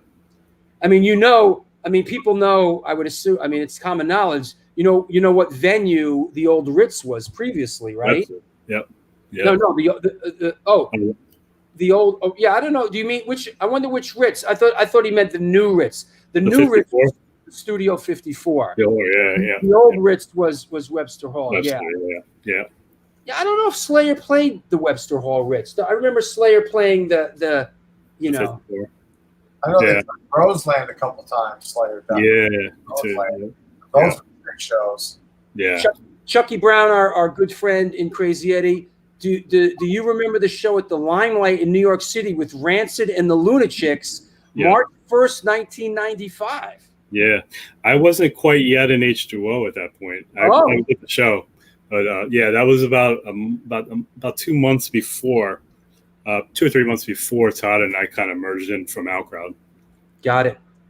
Okay. Here's one from our good friend, the Rev, Nikki Roach, from the Car Bomb Parade. What was the best advice from a musician performer that you ever received? No play fighting, because I broke my wrist punching Adam Blake jokingly in the shoulder.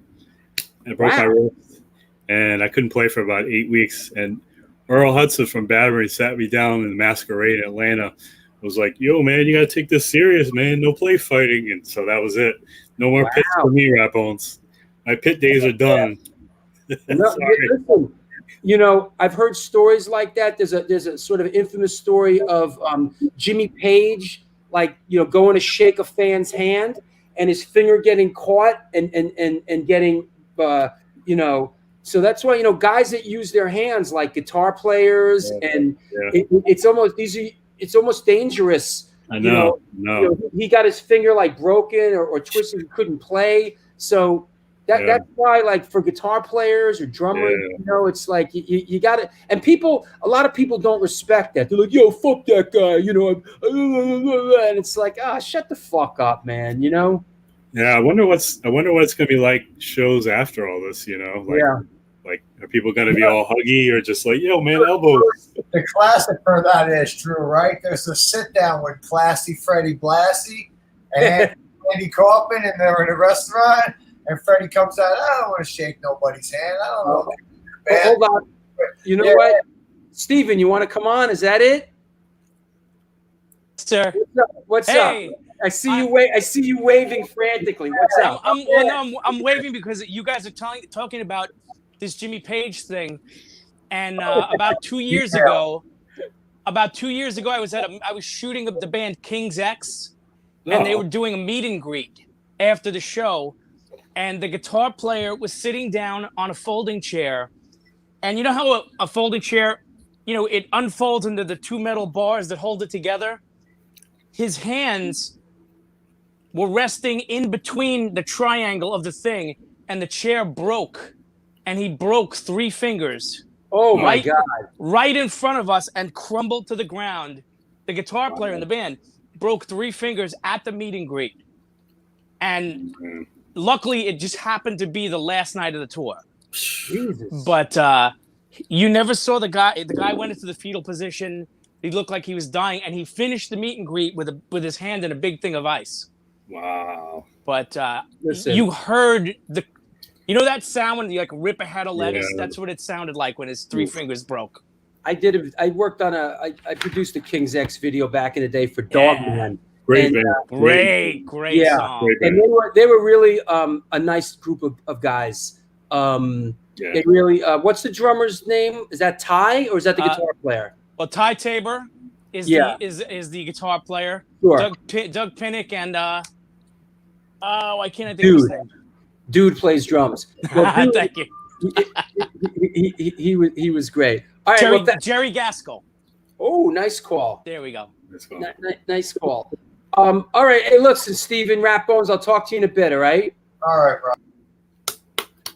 Yeah, man.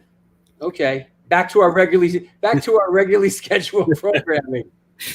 Hey, listen, like my dad says on this show, we ride the horse where it wants to go, you know? No, that's I mean for the most part, you know, we kind of let's see what other well, I mean, you guys were just coming up on this, was it this 25th anniversary thing, right? Yeah, this is like the 25th year of the band, basically. Even though the first show was end of '94 with Murphy's Law in Queens, like December 29th. But this is the 25th year of like active touring and everything else. Like, yeah, we had a bunch of stuff set up for this year and for the fall, and now it's probably going to get pushed probably to later the year or early next year, I guess. See what happens. Favorite song to play live, favorite band to tour with? I would probably say 5-Year Plan is probably one of my favorites, even though we've played it thousands of times. But just the chorus and the way it comes in, and probably Nothing to Prove or What Happens, fun. 1995 is fun. One Life, One Chance, and Guilty, going back to Stigma a little bit, like this past January, Guilty by Association, Freddie Madball does the part on the record. Yeah. So on this tour we just did in January, we would bring guests out to do Freddie's part. So that this Persistence tour that we did in January, we had Mike Gallo, Luke from Wisdom and Chains, Walter from Gorilla Biscuits. They would come out and do Freddie's part. There were some shows where we'd do 3 Freddie's parts. Vinny Stigman would come out after the end of all the people who did Freddie's part, and Vinny Stigman would judge it with a crowd, like who was the loudest to do Freddie's part, and then he would declare the winner. You know, so it was like going back to Stigma we were just talking about. But yeah, that seems. I mean, it was like 6-7 months ago, but it feels like a year ago already. But yeah, it's crazy. It's crazy. Did Ice Cube ever hear that H20 cover of "It Was a Good Day"? Any feedback on that ever? I believe so. I think it was on a label thing that he did briefly for a little bit. We did that like 2001. It Was a Good Day. We've played that a couple times, not as much as I would have liked. I like the way it came out. Right. Boy, this stuff is kind of fast and furious. It's pretty good. Lenny from Crazy Eddie. Best advice the guys in H20 gave us when being courted by labels: order everything on the menu and take everything from the warehouse. Hey, a guy's got to do what he's got to do, right? Everybody does that, man. Everybody knows that. When the fucking label takes you out to eat, you fucking order the surf and turf, you know? And when they bring you to the stock room and say, you know, what do you want? You grab as much shit as you can. We haven't done that a lot lately, but like mid to late 90s, we were doing that 3 or 4 times a year. Who was just on the show that we were talking? Who did the last show? Was it Hoya? I think it was Hoya. Right. We were talking about how back in the day, a lot of people, that was their hustle. Yeah. They would go to the label, try to get as much shit as they can, go down to St. Mark's, sell it for 50 cents each. That was a straight up hustle. Here's a question from our friend May, great supporter of the show. What do you think of Adam's transatlantic accent? Does he still sound English to you? He doesn't to us. Oh, in my opinion, I think he still has it, but it's definitely not as strong as it used to be. He used to have little words he would say on tour, which unfortunately he doesn't say anymore. Safe, which is cool. That means cool, like stuff like that. But he's definitely lost a little bit of it the last 15, 20 years. That's great. Let me see what else. There's a couple good ones. So fun watching Todd play open-handed. Yeah, I play what? I hi-hat with my left hand and snare with right, similar to Sammy. Sammy has a similar style. You know who also so you never play a crossover style? No, never have. You never learned. It just never crossover. I did take lessons open-handed and but yeah, I play open-handed pretty much like since I started. Like the drummer that really got me confidence. Let me guess. Wouldn't be Jeff Nelson, would it? No, close. From Minor Threat? Well, he's one of my heavy influences. Because I used to watch him in awe. Yeah. He played open-handed. Go ahead. I'm sorry. Oh no, but he's definitely one of my biggest. And the drummer for Faith No More plays open-handed too. Oh, who? Mike Borden. Yeah. So that when I saw him on MTV with We Care a Lot, that was the first inkling where I was like, oh wow, you can play this way and do it. Like I was like 15 at the time, but 14, 15. But and Jeff Nelson too, for sure, 1,000%. Yeah, that's and what this is a gear question. What drums are you comfortable with? Have you played? Are you sponsored, or is there what do you love playing? I play Vader drumsticks, Zildjian cymbals, and pork pie drums for like 21 years now. And that I give a shout out to Joe Sorois from Ballstones with Vader and Byron from Pennywise kind of got me. Like I needed to upgrade my kit situation back in the 90s. I had like an old Tama kit that at that time had been on the road with us for like 4 years, and then Outcrowd shows on top of that, and it was like I was like, okay, we'll spend a little bit, get something nice. They gave me a good deal, so I've had that same kit for 21 years. It's an interesting question from Nikki. What's the best hardcore band you've seen, played with, that never really made a name for itself? Was there anybody that you came across early on or at some point that you thought, wow, these guys are going to go to the, these guys are going to, go to the top of the heap, and then for one reason or another, it sort of didn't pan out for them? That's a crazy, interesting question. I could answer for me the opposite of that. Bands that I thought fucking sucked that ended up selling millions of records. That's an interesting question. I've never been asked that in 30 plus years. There's been some bands like from the DC scene, I would say, more than New York, that just never had a shot. And it's hard. You got members that, band members have different agendas, and it sort of pulls things apart. I would say the band that Todd and Rusty were in before Outcrowd, before H20, this band called Roadside Pets, was like a great. What's the name? Roadside Pets. Roadside Pets. Yeah, very crazy skate rock punk hardcore, and they just, this is like 35 years ago, but I listened to them again. Their stuff's on YouTube. As far as like what I can think of, like I can't think of anything off the top of my head. I got Token Entry. I just saw that pop up. Token Entry should have been huge. I agree with that. I got to tell you a quick funny story. So I'm out in California with Biohazard. They're doing the big record for Warner Brothers and A&M Studios, much like the experience you had in Captain Neil's studio. Yep. We're in A&M Studios with Ed Stasium producing. Who, There's by the way, I'm working on Ed Stasium coming on the show. We produced the Ramones, Biohazard, Living Color. He's an old friend of mine. I'm working on him. So that's good. we go to a meeting in Warner Brothers in Burbank, right? Yep. And we go in, and as we're going into Warner Brothers, there's a band playing on a flatbed truck, like in front of, Warner Brothers, like a promo thing, like during lunch hour, they're on a flatbed truck, they're playing, and I look at them like, God, what a crappy ass punk band. They suck, right? And we go up to this meeting, all the bigwigs in Warner Brothers there, and they say, we're gonna break 2 bands this year. We're gonna break Biohazard and Green Day. And I'm like, Green Day? Who the fuck is that? They're like, that band that was playing on the flatbed truck when you walked in. I was like, what? And I remember saying to the guys, bro, this is gonna, that band sucked. You guys are gonna sell a bazillion records. Wow. And then Dookie came out. That was that.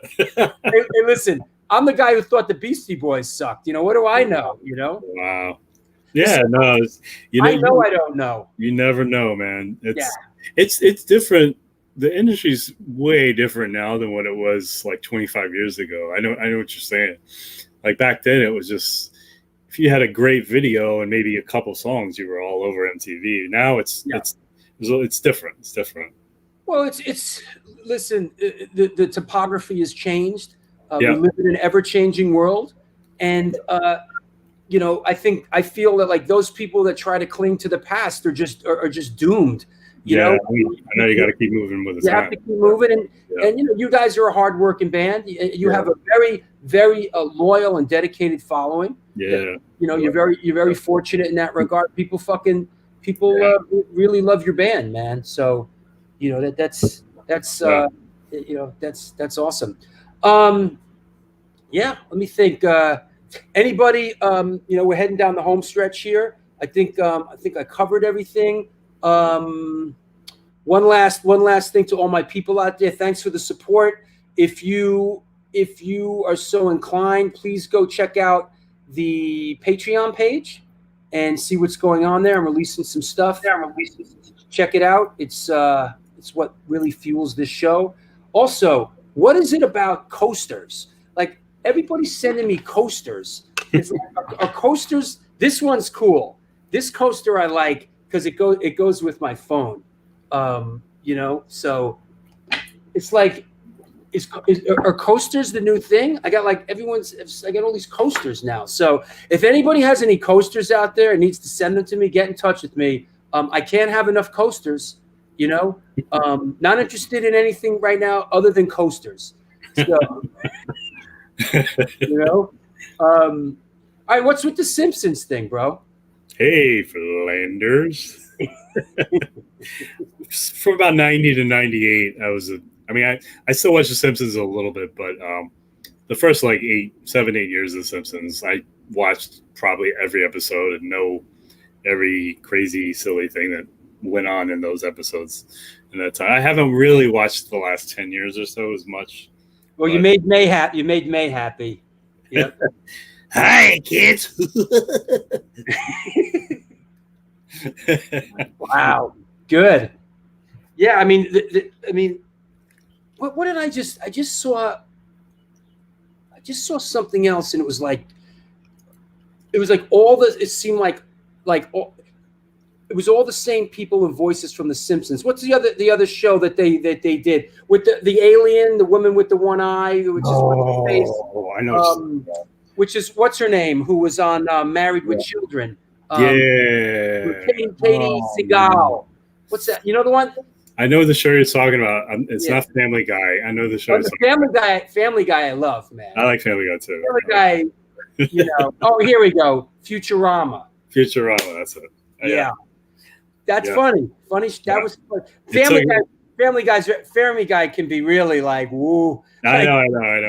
You're like, wow, are they implying that? It's crazy. That show actually got canceled for a little while, and it was really?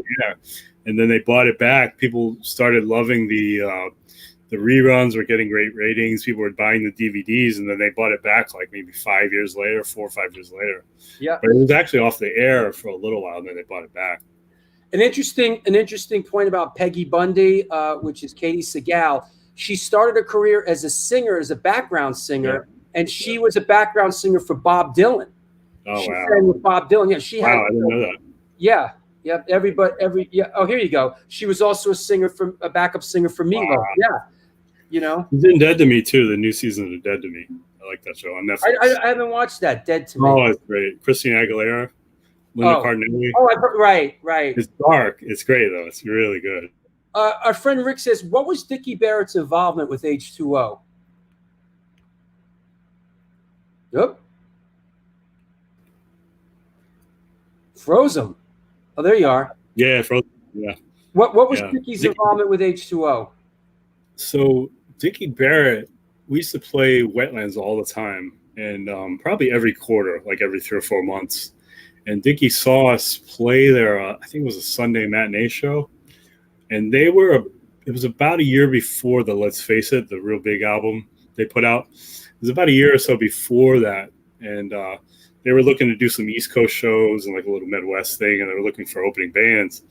And Dickie saw our show, talked to Toby, and was like, we want to bring you guys along. We got some shows, and we did a lot of early touring with those guys, like probably 2 years. Like we did the whole 6, 7, 8 week Let's Face It tour with those guys. When Impression That I Get was all over the radio, and Dickie really brought us, like, kind of touring with those guys kind of taught us how to be a real band in a weird way, live and business wise. And otherwise it would just, it kind of helped steer us in a direction of how to be professional-ish.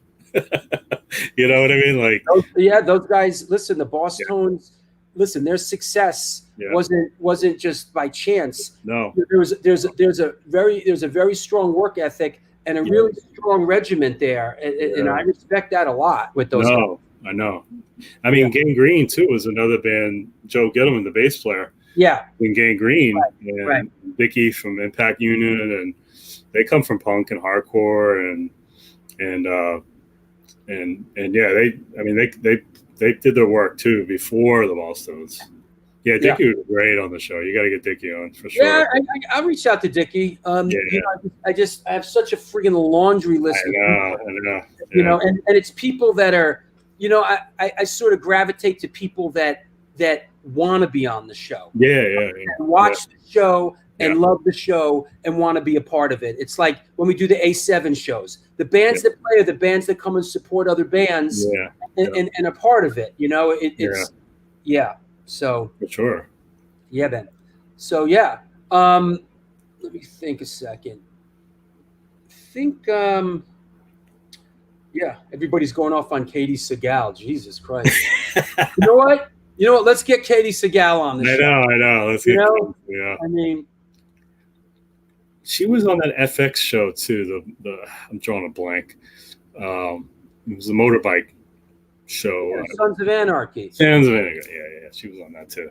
Yeah. She's always great. Everything she does. Yeah, for sure. Hey, that was a lot of fun. And I want to thank you for being on the show. Just as you froze up on me. There you are. You're back. Hey, we're back. And we're back. Thanks for being on the show, man. Thank you, man. It was fun. We took a whole bunch of different directions, and we got it all back together. Yeah, you know what? Let's bring the whole gang on, and let's bring the whole gang on again. Rap Bones, Steven, Joe, you too. I want to thank all you guys for being on the show today. Looks like Todd's a little frozen up, but he looks good. Thanks for coming on, you guys. And anybody need to add anything? Rap Bones, good luck with your thing this weekend. Hey guys. I wanted to ask Todd one quick question, but he froze up on us. Does he come back? No. There he is. Hey Todd, I wanted to ask you guys, H20, did you guys ever play the Limelight? When the Limelight was going? That was before they did. Like, It was before Todd and I. It was Rusty, Toby, Matty Boy on guitar, Max Capshaw on drums, and Eric Rice, original bass player. That was spring of '95. yeah, Spring of '95. that's right. Cool. Cool. All right. Hey, you guys. Hey, Joe, thanks down there in Texas. We'll talk to you soon. Absolutely. Thank you, Drew. Thank you, guys. Yep. We'll talk to Yeah. you soon. We'll talk to you soon. Steven, Yo. we'll talk soon. And hey, I'm going to see you tomorrow, right, Steven? Yeah, absolutely. All right. Take care, you guys. I'll talk to you soon. Thanks a It's lot. fun, man. Lots of fun, man. Thanks, Drew. Thank you, Drew. Bye, For having My us. pleasure. Later, Todd. It's my pleasure. It's the New York Hardcore Chronicles Live, sponsored by New York Hardcore Comics, The Organic Grill, the Texas Silver Rush, and Chain Reaction Records and Skateboards. I want to thank everybody that watched the show. Steen in Denmark. Thanks, buddy. Mark in Canada. Bro, what can I say? Your support is what makes this happen, Mark. Who else? Let me say my goodbyes here. May, you're a great part of the show.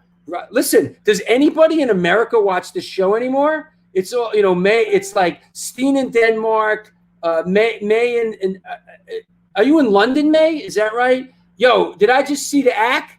What's up, Joe Ackerman, down there in Tallahassee, Florida? What's up, Joe? Hey, Adam. Thank you, buddy. I appreciate it. Chucky Brown, Crazy Eddie, good things are happening with you guys. Chris Hoffman, what can I say, bro? This show, it's your guys, Greg, thank you, man. If anybody out there isn't a part of the Patreon thing, here it is again. I hate to keep hustling this thing, but I kind of got to. Check out the Patreon page. Got a couple things coming up. On it. I'm coming up. And yes, you rule. You rule.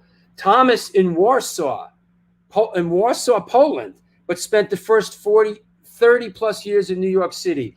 Hey, I guess this is really what this has become. This is sort of the place where a lot of people around the world, this is our community. And this is where everybody congregates and everybody has a voice here. Matt in the UK, Jessica watching in Ithaca. Yo, New York, Ithaca, upstate New York represent. Grover in Boston. Good, I got good memories of Boston, man. Adam in Florida. I know I'm going no, come on, bro. Are you in Sicily, really? Wow. Okay, May, you're in London, right? Okay. That's Gina, thank you so much. It was great fun, and my people. It's like what a man. I'm the luckiest guy, man. I really am. I this thing got created. Just one door closes and another one opens, and people want to come on the show, and I'm working on some great stuff. Like I said, about to get Israel from Bad Brains Rise and Fireburn, and Ed Stasium, who produced Biohazard State of the World Address. He produced Living Color Vivid. He produced all those Ramones records. So we're super stoked on that. So there you go. Good night to all our friends in Europe. Thank you for your support. We will see you on Sunday with No Redeeming Social Value. So until then, do good things, and good things will come to you.